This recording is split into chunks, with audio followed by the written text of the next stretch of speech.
you know, people might judge you as being a female boxer, or if, you know, anyone's talking about me to someone and then they meet me, that I think they expect me to be some massive butch skinhead female boxer, but I'm not. I'm just little old me. Fury being Fury, like giving it all, like giving it the crack and stuff, you know. It's like you and me, we're sparring after this, and you kind of take it with a pinch of salt, like, oh yeah, all right. When you're constantly down on yourself and in that kind of environment where you're not feeling yourself either, and you know it, but you don't quite know why or how to get out of that. If it's Amanda, which I hope it is, and she's still at the top of the reign when I'm coming through, then I get that opportunity to dance in the ring with one of the best.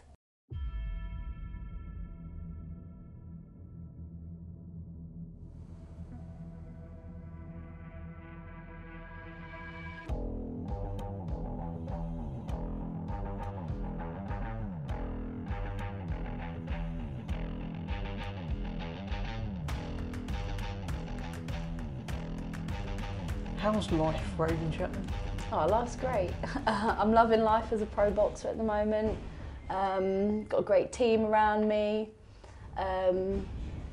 Just enjoying myself, you know. I've got good sponsors. I go to the Brickyard. All's really good, and I'm having a great fight camp, and I love being in fight camp, so it's exciting. Take me back to your Queensberry debut. You've had so many debuts now. Yeah, feels like I've had 3. Yeah, you've had that. This is actually the first fight where actually it's not a debut. No. But take me back to your Queensberry debut, because it was over just like that. Like, was it a bit like almost underwhelming? Yeah, that's probably exactly how I describe it. It was a bit underwhelming in the sense that it was over so quickly. And I probably could have been like, all right, get me another opponent, I'll fight them again. So, yeah, it was... KSI, anyway. And then, do that next time, Dev, the next show. Get someone else in, But at the same time, it was lots to take in, especially afterwards, you know.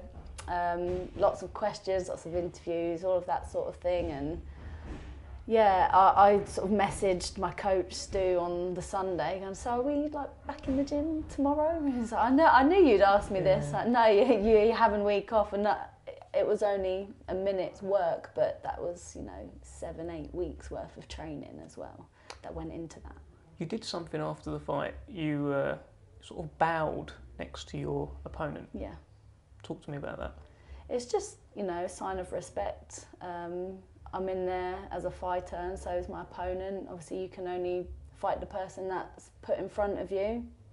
And if you, I grew up with my dad, who's very much about, you know, warrior code and samurais and things like that. And it's just a way of showing your respect. You know, there's no animosity there. And yeah, I want to make sure I give that respect to anyone that I'm in the ring with. So that's what that was. It actually reminded me of when Canelo knocked out Amir Khan and then just immediately just went and kneeled next to Amir Khan, like laying there. It was quite a moment. Did she say anything to you about it? Did she speak English? No. She spoke a little bit of English. You know, she was. I was glad she was all right afterwards. I think that's the main thing. You know, you never know how your opponent might be after a knockout, or, you know, you see some bad ones and people are celebrating straight away, and it can just look a little bit off in that sense and disrespectful sometimes. And a big thing for me is respect and honour. So that's what I wanted to show.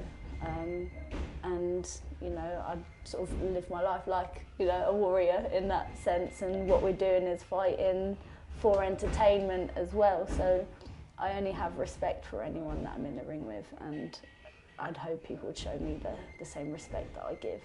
And that respect, that sort of warrior code, you said it comes from your father. Yeah. So what's your relationship like with your dad? And has that been instilled from you early doors? Yeah, so I grew up with my dad. I lived with my dad from like a younger age. So yeah, I guess it was instilled in me, and he's big into all kinds of martial arts, not just boxing.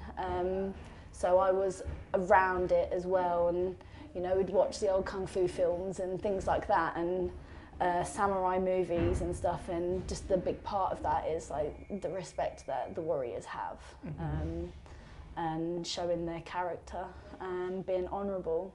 So that's what I try and live by as well, because why not? It's a good way to put yourself, I think.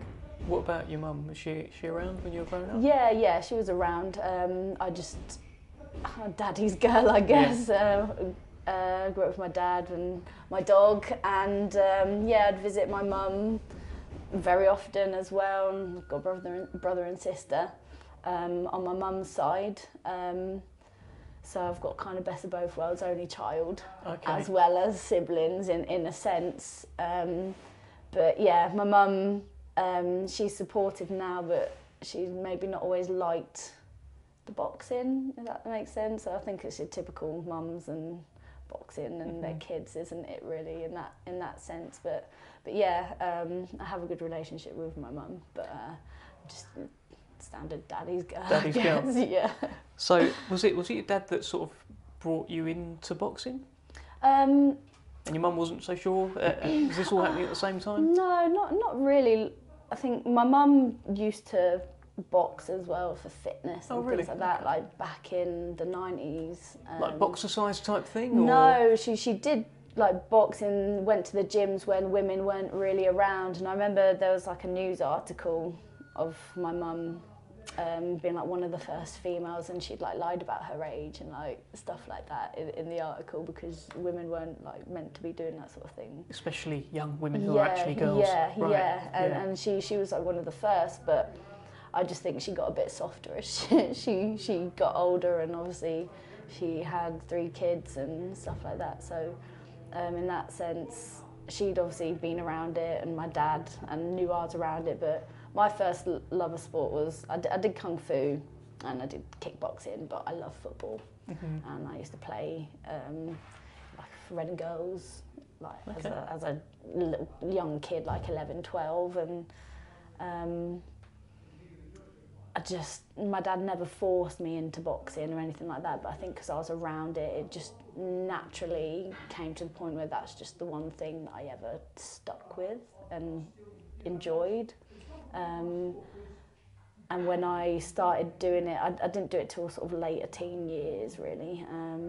Well, because I played football, and then I was just being a teenager, a bit shy to join a club, things like that, and just, you know, you want to do everything, don't you? So I didn't really know what I wanted to do, and then when I kind of decided, I'll give boxing a proper go this time, so that's what I did.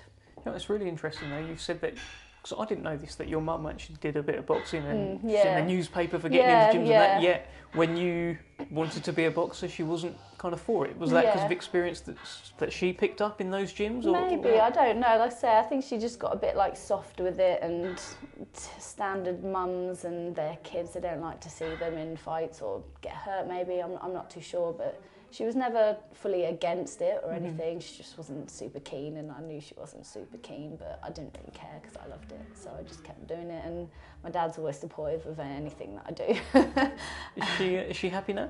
Yeah. Like, you know, being on GB and stuff, she's always proud,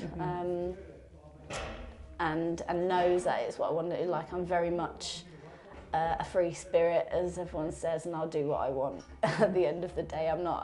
I don't like to fit inside, say, a box, and the way that I want to live my life isn't like a standard way, I guess, and she knows that I'm like that, and just is happy that I'm doing something that makes me happy. That's nice. I mean, it's interesting you said you don't want to fit inside a box, because fitting inside a box sounds a bit like Team GB and the sort of system that's up there, and some thrive in that sort of environment. You weren't necessarily there very long, and maybe you didn't get the best out of yourself there. Tell me about your experience at Team GB. I had a good experience on the whole. You know, it's somewhere there that a lot of people, fight boxers, amateurs coming through, will strive to be. You know, you want that Olympic glory and stuff like that, and getting that experience is just invaluable, really. But I think when I look back at it, maybe it just wasn't the environment for me, and I don't think I thrived in that environment, whereas others do. I wasn't one of those that thrived in it, and I think looking back, I see where it didn't work for me, and when I decided to leave and took the chance with Steffi and Stuart to turn pro, and having my dad as well, he's in my corner with Stuart, it fit, you know, and something just clicks, and suddenly it's like, oh yeah, this is where all these roads are leading me. Getting on GB and it not working out led me here. And everything happens for a reason, and I believe that too. And I think maybe I needed to be broken down a bit to be able to build myself back up, and I think that's what I'm doing now. So you say broken down a little bit. That's quite a thing to say. Yeah. So you went there, and it actually took something away from you. And what did you ever think about, like, I don't want to do this anymore? I don't want to box? Or? Yeah, 100%. You start doubting yourself. I felt like maybe this isn't for me anymore. It was making me unhappy. And when you're constantly doubting yourself and in that kind of environment where you're not feeling yourself either, and you know it, but you don't quite know why or how to get out of that, it makes you think like strange things. And I was thinking, obviously, it's not for me. Maybe it's not what I'm meant to be doing. It's not where I'm going to go, and I'll pack it in. But I'm really glad going up and seeing Steffi. They saw something. Steffi saw something in me during those spars and knew I had what it takes on the professional side of things. And even as an amateur, it's something I was always told from the very start. I've got a very professional style because of the way I move my head. And I am strong. I've always been quite strong. So yeah. So it sounds like you went to Steffi Bull's gym, and you were maybe not physically, but almost emotionally a bit battered, a bit bruised. You went up there, and he saw something in you. Is that sort of fair to say? And maybe it surprised you as well. Yeah, I think so. Obviously, I know I've got talent. Obviously, that's what got me to GB in the first place. But yeah, I guess maybe mentally I was just unsure in myself, and then going there, obviously I'm giving Terry really decent rounds, the best rounds of females given them coming up. So that's obviously confidence boosting in itself, and the more then obviously saying, oh, can you come up and be her sparring partner for this opponent, because I move sort of similar to them, and just things like that. It's boosting and being around them and in that environment and learning from Steffi. Obviously got a wealth of knowledge and a lot of experience in the game himself, from fighting to managing to promoting. It was again just something that money couldn't buy. And then having him have that belief and seeing that he could definitely see me making something of myself in the pro game just made me believe in myself again. I think that was the main thing. And then starting to work with Stuart, and he brought the best out in me, and having my dad there supporting me as well and believing in me. And you know, my dad's always held pads for me and stuff through the years and helped me get there. And you know, I was training with him a lot, which got me onto GB too. So just having all these good positive influences around me at a time where I was very unsure just helped give me that kick up the arse, I think, and take the plunge. And like I said, if I didn't do it, what would I do that box life, which wasn't me. I mean, I probably wouldn't, to be fair. I'd have gone travelling, I think. Yeah, fair play. I'd have just off. Yeah, fair play. Look, it's good that Steffi saw it. It's good that you saw it, and it sounds like your dad's seen it all along. Yeah. He must be very, very proud of you, seeing where you are now, and like, does he tell you? Oh God, yeah. You can't shut him up. Like, I might be doing something completely different. Like, I tried snowboarding for the first time earlier this year. Absolutely loved it, and I phoned him while we was out there on the mountains. Like, oh yeah, that's cool. Okay, so anyway, about boxing. Yeah. And he was like, Dad, come on.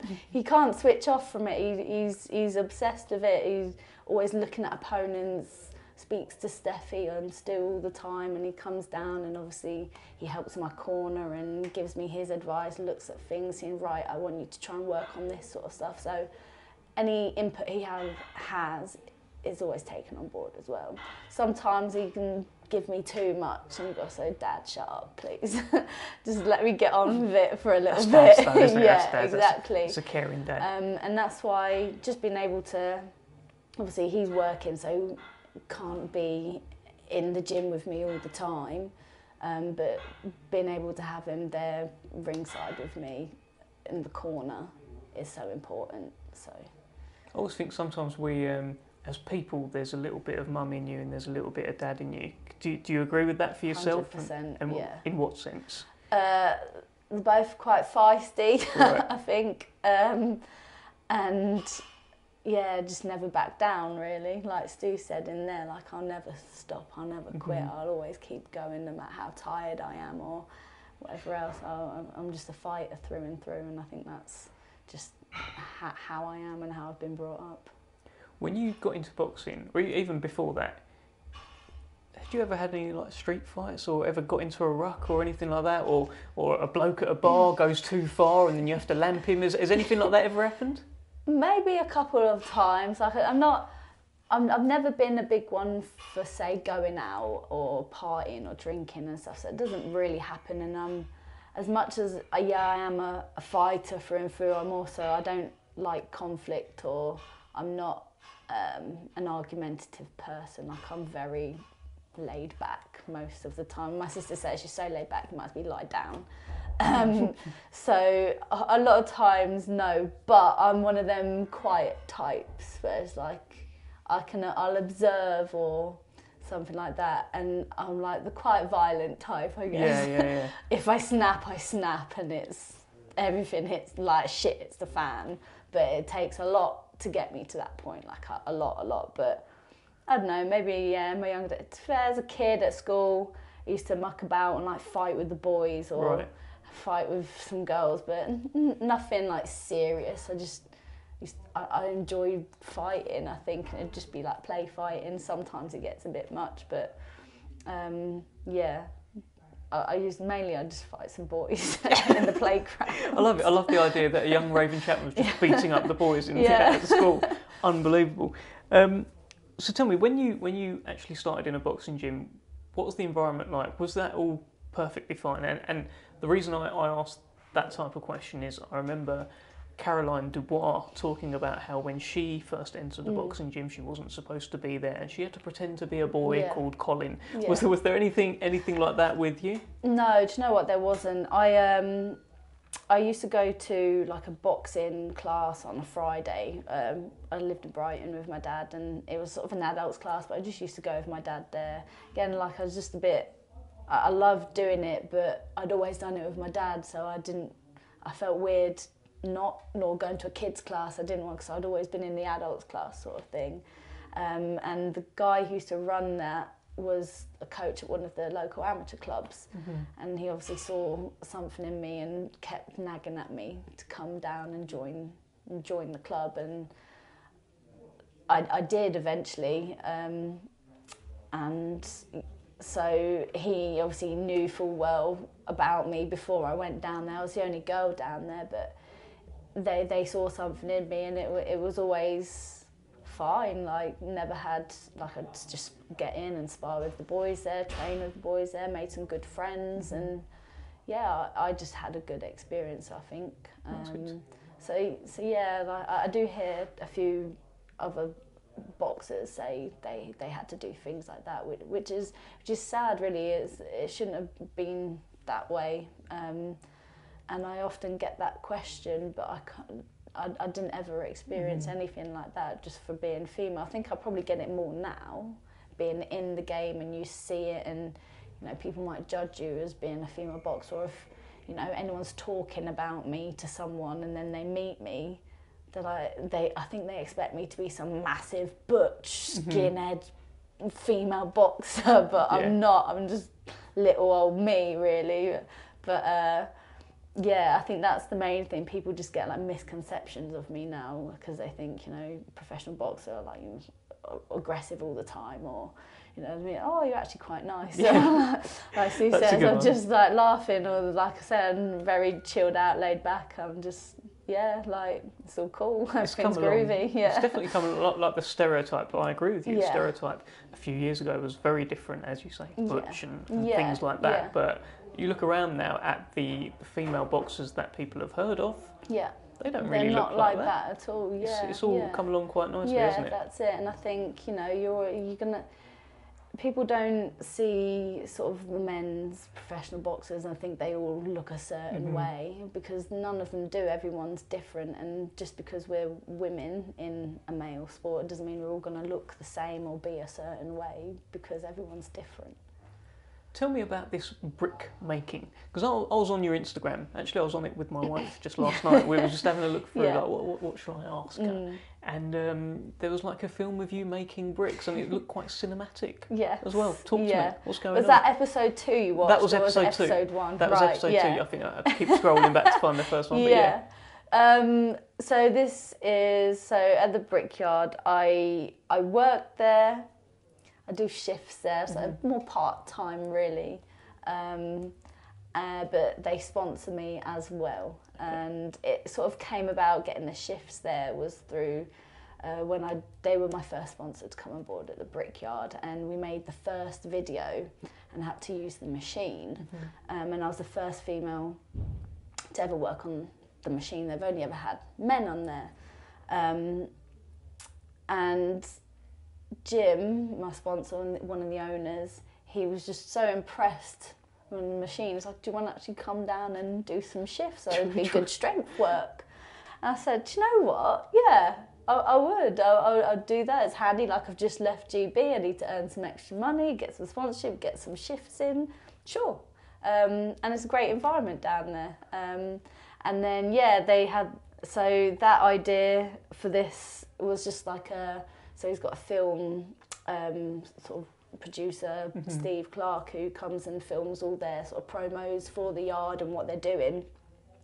And they sort of came up with the idea of the first video, which was a little bit flash dance, you know, doing the boxing in the night time while I'm making bricks in the daytime. Nice. And then they become like these magic brick gloves, which gives me my powers to do what I do. Yeah, it's brilliant. And then on the Christmas meal, the last one, so the first one was a big hit, and everyone's like, yeah, when's the next one out? And then on our Christmas meal, a few of the lads come up with the idea for number 2 of the story, because one of the guys that we work with, he's like GB karate. Right. And so it's like, oh yeah, it should be you and Ricky having like face off and stuff, and trying to come up with the idea of how to tell the story. And as another promo for myself and for the Brickyards, there's parts of it where it just goes around, shows you all the different areas of the yard, because it's not just brick making that we do, there's different bits. So yeah, they come with that, and we got it filmed, and it's all done, and it's just a bit of like tongue in cheek, a bit of a laugh. It's fun. And again, you know, the first one was based on flash dance and maybe a bit of Wonder Woman or something, and the second one was very much sort of Bruce Lee 70s kung fu chop socky film. Isn't it? Yeah, I'm used to that sort of stuff. So it's kind of like obviously Fist of Fire. This one's Fist of Fury from Bruce Lee, or like Enter the Dragon kind of thing. So yeah, it's always really fun stuff. So to confirm, you didn't actually go down there initially to get a job. You went down there because they were your sponsor. Yeah. So, and then they noticed you were very good at making bricks. Yeah. So they offered you a job making bricks. I don't think I'll ever hear this story again from anyone in the world. I mean, I hope not. Yeah. No. I like to keep it as my story. But do you know what? It's funny. Obviously, when I'm in fight camp, I'm not necessarily on the machine down there. I might be somewhere else, like in the kiln or doing something else, some other little bits. But yeah, try and get down there as much as I can, really. And Jim's good because he knows, obviously, I'm training big fight. So when you're on the machine and you're whacking the moulds and things like that, you might hit your hand or drop something on your feet. I mean, you have steelies on, but you never know. So when it comes to fight camp and stuff, I tend not to do as much of the strenuous brick making stuff. and I'll just go around and have a laugh with everyone instead, and like, I'll see you next time. It's a great story. Did Stuart say you don't run? No. Why is that? I think I don't enjoy running. If anything, I'd say it'd probably be from the 4 years of being GB, even before that amateurs, I'd run to make weight. Yeah, so you'd layer up, sweatsuit, hat, all of this, sometimes twice a day if you're tight, and it just used to train you. And I find I'd run all the time, but after one round in the ring, my legs, it'd always be my legs. Oh, my legs are like I'm walking through clay, like they feel really heavy. My legs would always go. Every pro fight I've had, I've not run for any of them. My legs have felt fresh as a daisy. Yeah. So, I mean, you're not doing any running, but you're making the opponents run, aren't you? Yeah. On fight night. Yeah, and as much as I say I don't run, I run, but not in that sense where you think, oh, fighters hitting the road, road running. Every now and then I do. Sometimes I fancy a run, and my S&C coach said, okay, you just need to do a light 5 mile, or not even that, to be fair, 3 mile. Just half hour, nice and gentle, don't need to go mad. If you feel like running, then yeah, go out and run. But generally, all the fitness, all the conditioning stuff that we do, like Stu said today in that session, fitness-wise, the pads I do today will get me ring fit. Yeah. Everything I do in my S&C, it's all to get me ring fit for the job.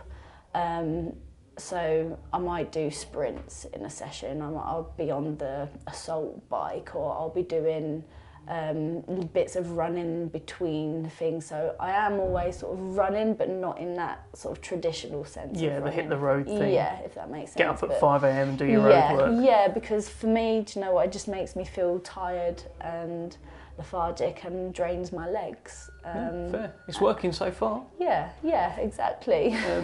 Tell me again, because you've shared this story before, many have heard it. Yeah. Your spar with Tyson Fury. Oh, yes. The best heavyweight in the world, 6'9" of him. You're not 6'9". No. So what was all of that like? It was very mad. Obviously, I was in Spain, in Marbella, at the same kind of time as Tyson, and we were in the gym, and he walks in, like, oh man, like he's here. And what year was this? This was, it must have been 2019. So he had come back at that point. Yeah. So he was preparing for a fight. Yeah, he was in, and I had just sort of finished my training session, and then there was a lad there, so we sort of got some rounds of sparring in, and Fury's sort of doing his thing, and then noticed us sparring, he comes and leans over the ropes like, she can box, can't she? I'm like, oh, okay. And then so afterwards, he just, Fury being Fury, like giving it the crack and stuff, you know. It's like, you and me, we're sparring after this, and you kind of take it with a pinch of salt, like, oh yeah, all right, yeah, we'll spar. It's like, don't worry, I'm gonna hit you so hard, I'll break your leg. And like, oh god, okay. So then he's doing his training session, and obviously we sort of stayed around, watched a bit. Walks past me, it's like, right, in the ring. And I was like, huh? I turned to someone, it's like, do I need my gum shield? And yeah, yeah. So there's me thinking I'll go in, I might get like a couple minutes, and we did like 3 full rounds. I was knackered by the end of it. Really? So it was actually work? Yeah, oh yeah, like, I'd also, obviously I'd been training for an hour, I then sparred, and then sort of hung around for half hour watching him a bit, hitting the bags as well. So I'd been there for a good 2 hours working out myself, and then going, all right, yeah, I'll jump in for 3 with you, Tyson. But no, it was really good fun, and yeah, just great experience, something to obviously look back on, and it's a good story. It's a good story. So, what did he say to you afterwards, if anything? I can't really remember. I think I said something about, like, oh, I'll tell Frank I'll be turning pro at some point. Yeah, like I'll be something like that. I can't quite remember. It's like, yeah, keep doing what you're doing, and I'm sure you will. So, do you feel as though he can beat Alexander Usyk in a sort of undisputed fight without the help of Raven Chapman? No, I don't think he can. I've got that head movement. Exactly. Well, you might get the call. Need to rally me in for it. You mentioned Frank there. That's the promoter that you have signed with. He hasn't got any other female fighters. Yep. You are the one. You are the one female fighter with Queensberry. What was it like when you first met Frank? I assume you've met him. Yes. What was all of that like? Did it meet your expectations? What did you think? I just thought he was very nice, polite. Seemed happy, to make me happy to have me on board.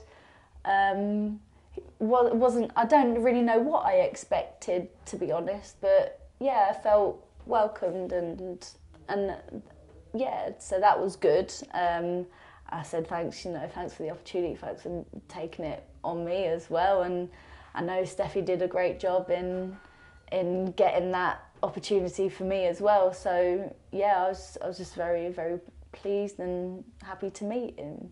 Well, the next step is September 24th. It's the AO Arena Manchester. I bet you never thought, oh wait, maybe you did, because I know you manifest things a little bit as well, but suddenly in your second fight for Queensberry, you're at the AO Arena Manchester, I have to get the name right, and you're on the same show as Amanda Serrano, someone who you have looked up to for many, many years, someone who you'd love to fight, I'm sure, one day. How's this happened? Is it you? Have you manifested this? I think so, yeah. I just know, like I say, especially since turning pro, having my first debut on one of Steffi's shows and things like that, I just knew it was where I belong, like pro stage, and then obviously going to a few bigger shows since, and I just belong under the lights on the big stage and hopefully show what I can do. So yeah, I did manifest it because I just knew it was going to happen. And I knew it'd be sooner rather than later, and I knew I could make it happen, and that's exactly what has happened. So yeah, I'm really excited, and I think for me, I thrive under pressure, and I love, a good atmosphere and being a big crowd and things like that. And I want to entertain. That's what I want to do. So now I get the chance to really entertain in front of a lot of people, and hopefully that's exactly what I do. Well, it's good that you thrive under pressure, because for me, looking at it, there are a few pressure points for you. There are the fact that you're on the same show as Amanda Serrano. She may watch your fight, she may hear about the fight, she'll come to know what's happened that night, she'll come to hear your name in fight week. It's your first title fight, you're against a former world champion as well, there's the pressure that comes with that. And there'll be a big crowd there. It's a big pay-per-view show, so you're ready for all that. A little bit of everything, isn't it? Yeah, no, do you know what? I love it. That's what it's all about. That's why I'm in the game. It's for nights like that, and I'm just gonna take everything like in my stride and hopefully take in every moment and enjoy it. And that's the thing. Like I say, I get to do all of that in front of all of these people, doing the thing that I love doing most. And I'll have a great, like I said, when we're doing pads, I'll be against a good opponent who's going to bring it and bring the best out in me, and vice versa. And that's what it's about, nights like that, and for a title as well. And with the world champion at the weight, they're fighting on the same show. It's crazy. It's absolutely mad, but I can't wait. I can't wait either. This Jorgelina Guanine that you're fighting, she's never been stopped. She's a former world champion. She's a tough girl. What are you expecting from her? I'm expecting her to be game as anything. She's going to bring it, and she's going to come to win, and she's going to want to take that belt back home with her, which is exactly what I want her to do. That's what I want her to come with. I'd be worried if she wasn't coming with that kind of intensity. So yeah, I expect to see the best Jorgelina Guanine on the night, for sure, without a doubt. I know I'll get the best her that night, and she'll hopefully get the best me on that night. Well, I'm 100% sure she will be getting the best me, and we'll see what happens. Well, yeah, from seeing you in training, you look like the best you. I spoke to Amanda Serrano last night on a Zoom. I don't know if you've caught up with it yet, but I've seen it, a little bit of it. Are you familiar with Raven at all? To be honest, no. I really, no. Not too sure about her. I've heard a because she's on the card. I saw her on the poster, so I was like, oh, okay, there's another girl on the card, which is cool, you know. I think you'll be familiar with her after September 24th. She I asked her, oh, have you got any message for Amanda Serrano? I'm speaking to Amanda tonight. Initially, she was just like, oh, can we go out for a little bit of dinner after the weigh-in? So I think, look, she wants to chat with you, but she did also say, I'm looking forward to meeting her. I'm excited to be fighting on the same card. And when I win the title, she's fighting for a WBC International Featherweight.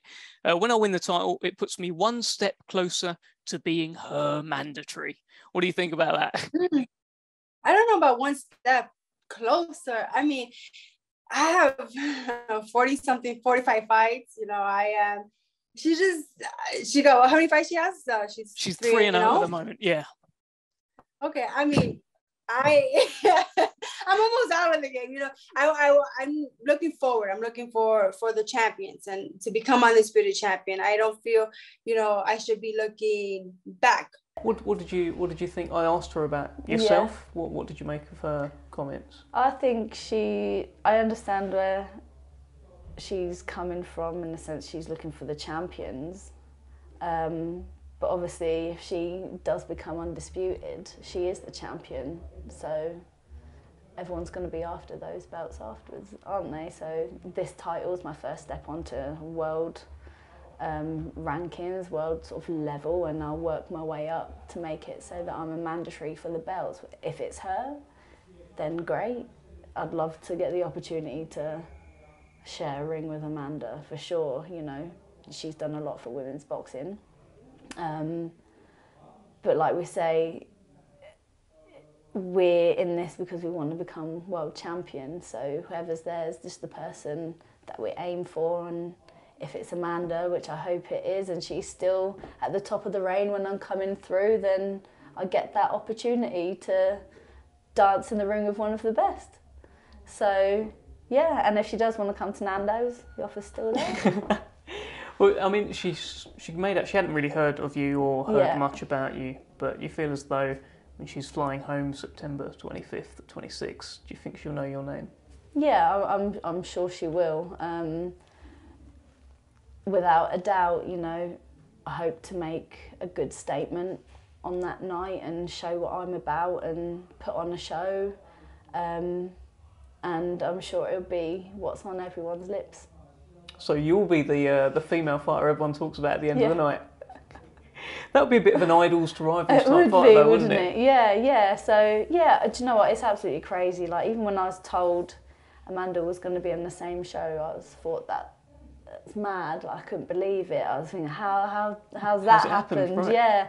And I was just then really excited. I was like, this is going to be crazy. I'm going to get the chance to meet her, like, on fight week. And do you think you'll be starstruck? No, I don't think I'll be starstruck. I think I'm more like inquisitive, I suppose, rather than like a starstruck type. Because I think we're all humans at the end of the day, you know. As much as sort of an idol and a look up to, you know, I believe that anyone can achieve something if they put their mind to it and don't give up. And are willing to put themselves through what it takes to do these things. So in that sense, I'd love to be able to chat to her and rack her brains and, you know, see a little bit into her story as well.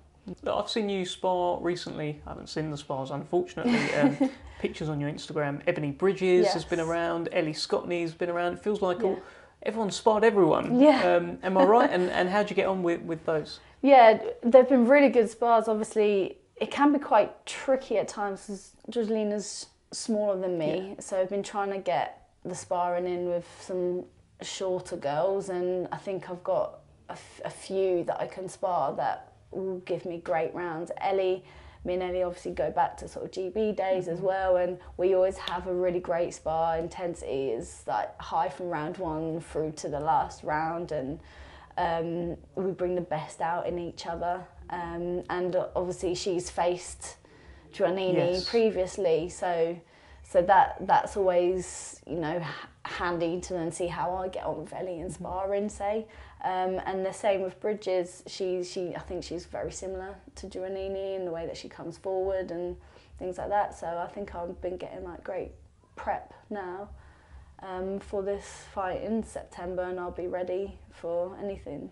So a bit of insider knowledge there from Ellie Scottney. I mean, did she give you any little tips? Or she doesn't like it here, she doesn't like this, do this, do this? Not like in that sense, I guess. I think Stu, if anyone's the person that's like spoken to Ellie about that, like I'm not, I just do what Stu tells me. Yeah. I need to work on for this fight, and in that sense, I just do what I do best and go to the game plan, whatever it might be, and yeah, work on it from there.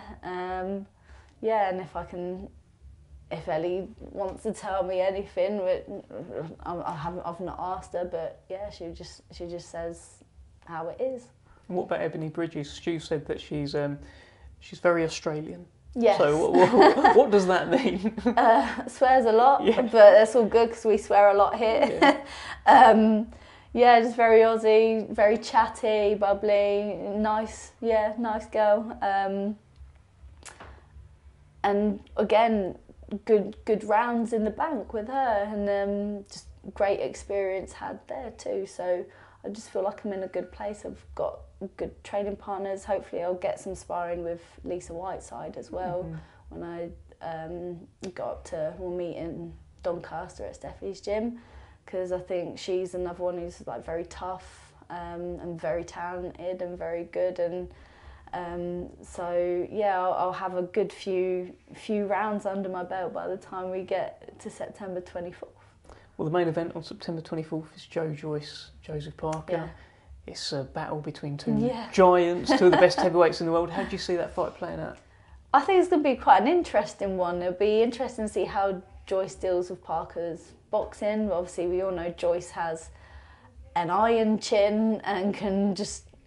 I think if he walks Parker down, he could probably force that stoppage because he's more than capable of that. But he's got to try not to let Parker dance around him and outbox him, I think. Do you reckon Joyce? Or I'd like Joyce. Yeah.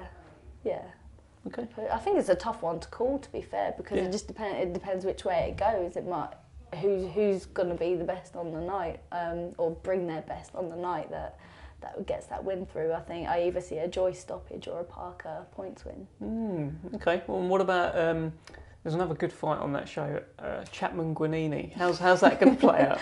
Chapman first round KO. Yeah, although you said it now. 38 seconds this time. Well, that'd mean a little bit longer, wouldn't it? Yeah, all right, fingers crossed. It's been lovely speaking to you. Is there anything you want to tell us, anything you want to add before I let you go, Raven? Just want to say thanks so much for coming down, Dev, and thanks to all my sponsors, all my supporters, anyone that wants to buy tickets, still get tickets. Come through me, no booking fees. And yeah, I'm excited. Tune in on the 24th of September and hopefully you'll be entertained. Love it.